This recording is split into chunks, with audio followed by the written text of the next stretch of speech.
Vijayawada Bandar highway facing లో మీ dream investment కేబిపి developer వారి Sunny sands Machilipatnam పర్ణశాలలో తక్కువ బడ్జెట్ లో premium gated community open plots BL company top school port and airport కి excellent connectivity. ఈ రోజే మీ ప్లాట్ బుక్ చేసుకోండి. మీరు కాంటాక్ట్ చేయవలసిన నంబర్ 8332841316.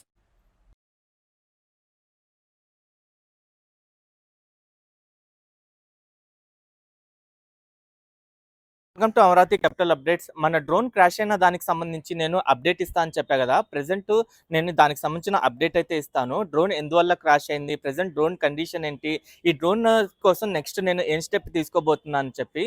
ముందుగా ఏంటంటే డ్రోన్ క్రాష్ అయినందుకు అందరికీ సారీ. ఎందుకంటే ఈ డ్రోన్ వచ్చేసి నేను సబ్స్క్రైబర్ల సహాయంతో అయితే కొన్నాను. ₹1 కూడా నాది లేదు.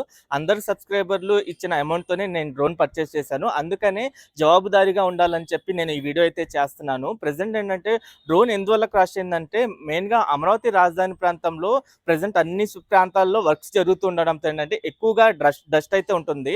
నేను డస్ట్ ఎక్కువగా ఈ డ్రోన్లోకి వెళ్ళిపోయి డస్ట్ క్లియరెన్స్ కోసం అని చెప్పి బెంగళూరుకి అయితే వెళ్ళాను. బెంగళూరుకి వెళ్ళి డస్ట్ క్లియరెన్స్ చేసే టైంలో ఏంటంటే సెన్సార్స్ అయితే మనకి ప్రాబ్లం అయితే వచ్చినాయి. ఆ సెన్సార్స్ ప్రాబ్లం అలాగే ఉంచుకొని నేను బెంగళూరు నుండి విజయవాడకి అయితే వచ్చేసాను. బెంగళూరులో ఉండగా సెన్సార్స్ ప్రాబ్లం అని తెలిసినా ఏంటంటే వాళ్ళు ఫ్లై అవుతుంది బాగానే ఉందని అయితే చెప్పారు. దాని తర్వాత నేను అలాగే ఇంకా ఫ్లై అవుతుంది కదా అని చెప్పేసి విజయవాడకి అయితే వచ్చేసాను. విజయవాడ వచ్చిన తర్వాత ఏంటంటే నేను 2-3 టైమ్స్ డ్రోన్ ఫ్లై చేసిన తర్వాత ఈ ప్రాబ్లం ఏంటంటే ఇంకా సాల్వ్ అవ్వలేదు. మనకి సెన్సార్స్ ప్రాబ్లమ్స్ అయితే వస్తుంది, సరిగ్గా ఎగరకపోవడం, సెన్సార్స్ ప్రాబ్లం వల్ల ఒకేసారి స్ట్రక్ అయిపోవడం అలా అయితే జరుగుతుంది. ఇలా జరుగుతుందని చెప్పి నేను ఏంటంటే స్పోర్ట్స్ మోడ్లో పెట్టి డ్రోన్ ఫ్లై చేయడం అయితే చూశాను. ఫ్లోట్స్ మోడ్లో పెట్టి ఫ్లై చేస్తూ ఉన్నాను. దాని తర్వాత అలా చేస్తున్న టైంలోనే బెంగళూరు వాళ్ళతో కన్సల్ట్ అయిన తర్వాత వాళ్ళు ఏమన్నారంటే డ్రోన్ ఒకసారి తీసుకొస్తే 2-3 డేస్ ఉంచి ఇక్కడ ఆ సెన్సార్స్ ప్రాబ్లమ్ని రిజాల్వ్ చేస్తామని చెప్పారు. కానీ ఏంటంటే ఇక్కడ మన పరంగా మన సీడ్ యాక్సెస్ రోడ్డు ఓపెన్ అవ్వబోతున్నాయి, పనులు స్పీడ్గా జరుగుతున్నాయి, వాటికి సంబంధించిన అప్డేట్స్ ఇవ్వాలని చెప్పి నేను ఏంటంటే స్పోర్ట్స్ మోడ్లోనే పెట్టి డ్రోన్ ఫ్లై చేయడం అయితే చేస్తూ ఉన్నాను. అలా ఈ మధ్యలోనే ఏంటంటే నేను లోకల్గా అంటే బెంగళూరు కాకుండా లోకల్గా ఇంకేమైనా రిపేర్ షాప్స్ ఉన్నాయా అంటే విశాఖపట్నం, హైదరాబాద్లో వాళ్ళకి కాల్ చేశాను. నాకు విశాఖపట్నంలో ఒక డ్రోన్ రిపేర్ షాప్ ఉందని చెప్పి అయితే తెలిసింది. నేను ఈ సీడ్ యాక్సెస్ రోడ్ ఓపెన్ అయిన తర్వాత అక్కడికి వెళ్ళి సెన్సార్ ప్రాబ్లమ్స్ని రిజాల్వ్ చేసుకుందాం అనుకున్నాను. కానీ ఏంటంటే ఈలోపు ఈరోజు డ్రోన్ ఫ్లై చేస్తున్న టైంలో ఏంటంటే ఈ స్పోర్ట్స్ మోడ్లో పెట్టాల్సి వచ్చింది. ఎందుకంటే ఈ సెన్సార్స్ ప్రాబ్లం వల్ల స్ట్రక్ అయిపోవడం, సరిగ్గా ఫుటేజ్ రాకపోవడం, డౌన్ నుండి సరిగ్గా ఫ్లై చేయకపోవడం అలా జరుగుతుంది. నేను కరెక్ట్గా ఏంటంటే స్పోర్ట్స్ మోడ్లో ఎగరేసిన తర్వాత మనకి కొండవీటి వాగుపైన బ్రిడ్జ్ ఏదైతే ఉందో బ్రిడ్జ్ దాటంగానే కరెంట్ వైర్లు అయితే ఉన్నాయి. ఆ కరెంట్ వైర్లకు తగిలి అదైతే క్రాష్ అయిపోయింది.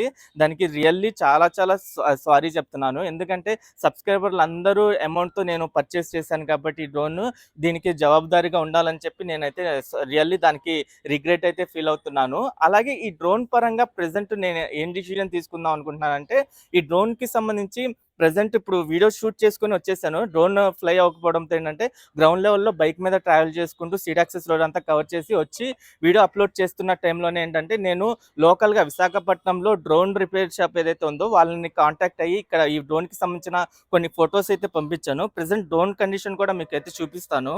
డ్రోన్ చూడండి ఎలా ఉందో. ప్రెసెంట్ చూడండి ఇక్కడ ఈ లెగ్ అయితే డ్యామేజ్ అయిపోయింది పూర్తి స్థాయిలో, కనిపిస్తుందా? అలాగే ఏంటంటే ఇక్కడ గింబుల్ కూడా బాగా డ్యామేజ్ అయింది, బ్యాక్ సైడ్ కూడా డ్యామేజ్ అయింది. అలాగే ఈ ప్రొప్లర్స్ ఏవైతే ఉన్నాయో ఆ ప్రొప్లర్స్ కూడా ఒకటి తెగి పడిపోయింది, అలా మిగతాయి కూడా బెండ్ అయిపోయినాయి. నేను వీటికి సంబంధించి ఫొటోస్ అన్నీ తీసి అయితే పంపించాను వాళ్ళకి.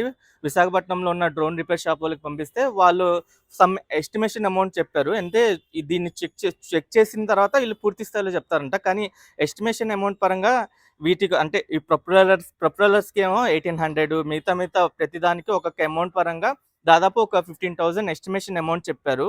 కానీ ఏంటంటే ఇంటర్నల్గా మనకి ఈ గింబుల్ ఏదైతే ఉందో ఈ గింబుల్ లోపల మోటార్స్ ఉంటాయి.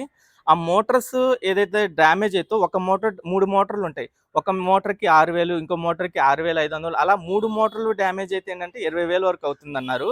15,000 అనేది ఎస్టిమేషను. వీళ్ళు డ్రోన్ లోపల చెక్ చేసిన తర్వాత ఇంకా ఇంటర్నల్గా ఏమైనా ప్రాబ్లమ్స్ ఉంటే అడిషనల్గా ఇంకా 20,000 అవుతుంది. అలాగే ఫస్ట్ నుండి మనకి ఈ సెన్సార్ ప్రాబ్లం ఏదైతే ఉందో ఆ సెన్సార్ ప్రాబ్లంకి ఇంకో 9,000 అయితే ఎక్స్ట్రా అవుతుందన్నారు. నార్మల్‌గా నేను అనుకోవడం ఒక 20,000-25,000లోనే ఈ డ్రోన్ రిపేర్ అంతా అయిపోయిద్దని అనుకుంటున్నాను. అందుకని నేను ఇంకో డ్రోన్‌కైతే ఎళ్ళదలుచుకోలేదు. అంత అమౌంట్ కూడా లేవు కాబట్టి. అలాగే నేను ఈ టైంలోనే కొత్త డ్రోన్ కోసం కూడా నేను బెంగుళూరోళ్ళకి కాంటాక్ట్ అయితే వాళ్ళు ఒక డ్రోన్ అంటే ఈ ఒక్క డ్రోనే 78,000 అని చెప్పారు. ఒక డ్రోనే. అంటే క్రియేటర్ కాంబో కాకుండా ఒక డ్రోనే 78,000 అని చెప్పారు. నాకు అంత అమౌంట్ ఎఫర్ట్ చేయడం అనేది కరెక్ట్ కాదని చెప్పి రిపేర్‌కే నేను ఎక్కువ ఇంట్రెస్ట్ చూపిస్తున్నాను. రిపేర్ చేపిద్దామని అయితే అనుకుంటున్నాను. అందుకనే ఈరోజు నైటే విశాఖపట్నం వెళ్ళి అక్కడ మాక్సిమం ఎంత స్పీడ్‌గా రిపేర్ అయితే అంత స్పీడ్‌గా రిపేర్ చేపించుకొని మళ్ళీ డ్రోన్ తీసుకొచ్చి ఈ డ్రోన్‌ని ఫ్లై చేసి నేను మళ్ళీ అమరావతి రాజధాని ప్రాంతంలో వీడియోస్ తీద్దామని అయితే అనుకుంటున్నాను. మాక్సిమం 1 ఆర్ 2 డేస్‌లో ఈ రిపేర్ అయ్యే అవకాశం అయితే ఉంది. ఈ రిపేర్ కోసం నా దగ్గర అయితే అమౌంట్ అయితే ఉంది. ఇంతకుముందు మన దగ్గర అమౌంట్ లేకపోవడం వల్ల నేను డ్రోన్‌కి సపోర్ట్ అయితే అడిగాను. ప్రెజెంట్ నా దగ్గర ఉన్న అమౌంట్‌తోనే నేను ఇది రిపేర్ చేపించుకుంటాను. అలాగే ఈరోజు అప్‌లోడ్ అయిన వీడియో ఏదైతే ఉందో ఆ వీడియోలో కూడా చాలామంది మీ డ్రోన్ క్రాష్ అయింది కదా! మేము మీకు సపోర్ట్ చేస్తాం. మీరు సపోర్ట్ చేస్తాం అని చెప్పి అడిగారు. కానీ ఏంటంటే ప్రెజెంట్ ఈ డ్రోన్‌కి సంబంధించిన అమౌంట్ అంటే అంత ఎఫర్ట్ కొత్త డ్రోన్‌కైతే ఎళ్ళదలుచుకోలేదు. దీన్నే రిపేర్ చేపించుకొని యూజ్ చేద్దామని అయితే అనుకుంటున్నాను. దానికోసం ఈరోజు నేను విశాఖపట్నం వెళ్ళి రిపేర్ చేపించుకొని ఎల్లుండలా నేను మళ్ళీ వచ్చి వీడియోస్ అయితే చేస్తాను. దీనికోసం మీరు సపోర్ట్ చేసినందుకు చాలా చాలా థ్యాంక్ యూ. దీనికి సంబంధించి ఏంటంటే రిపేర్ అయిన తర్వాత నేను నెక్స్ట్ వీడియోలో అప్డేట్ ఇస్తాను. ప్రెజెంట్ డ్రోన్ కండిషన్ ఎలా ఉంది ఏంటా అని చెప్పి. Thank you so much for supporting.